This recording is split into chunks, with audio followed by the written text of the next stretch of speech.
give the audience a quick, I mean, most people should know you, and if they don't, they should, but give them a quick intro.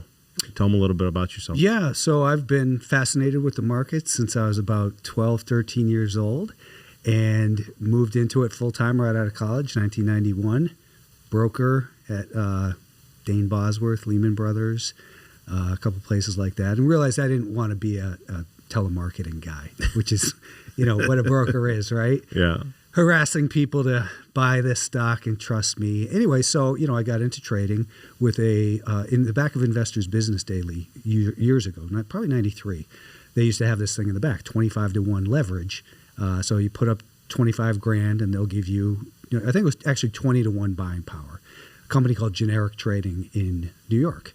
The internet was just kind of coming in. I had my 24K modem. And then I upgraded to 48K. It was like lightning fast. So I would, trade with Spear Leeds Kellogg and Generic Trading.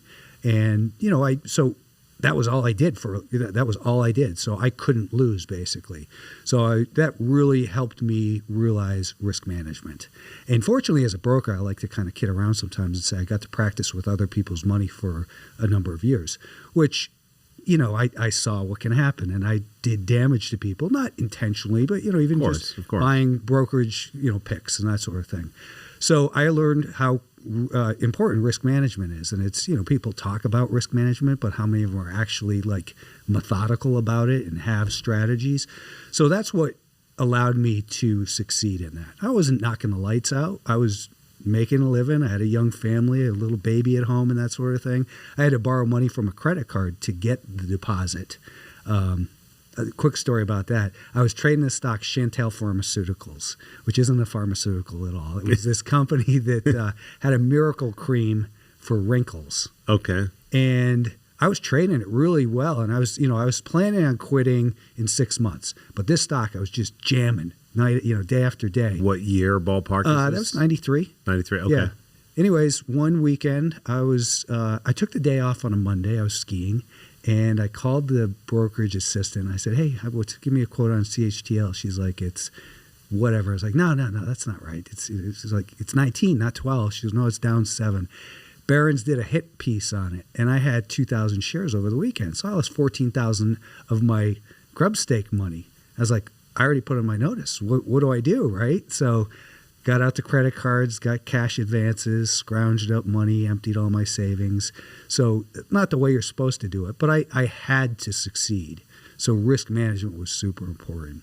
So anyways, fast forward, I opened a day trading office in Denver for them, broke away from them, formed another day trading office called, what was it called? It was called Landmark Securities. Okay.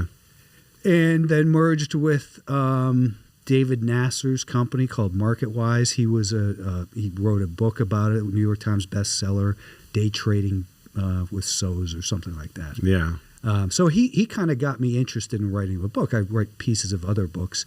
Anyways, that kind of shut down, and probably 12 years ago, I was just trading and putting out YouTube videos. Howard Linsden approached me and said, hey, do you want to turn a subscription service on? I'm like, yeah, I've been thinking about doing that, but it was so intimidating. The infrastructure to just turn it on didn't exist the way it does today. Yeah. It was like no barrier to entry. So that began my, professional, advisory, I guess you call it, education product.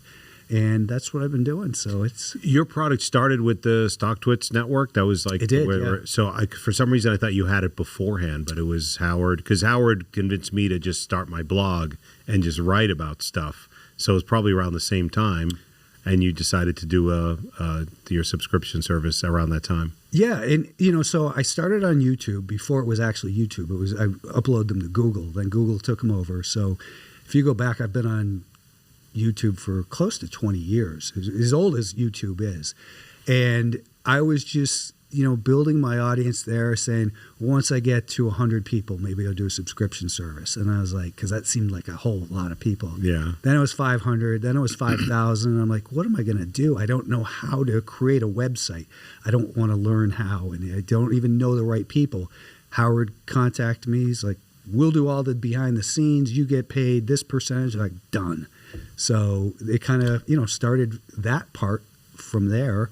So the first book was 2008, as you mentioned. Wrote another book, and just building a consistent business, trying to be honest about this business. As we know, there's a lot of people out there that aren't. Yeah. And there you have it.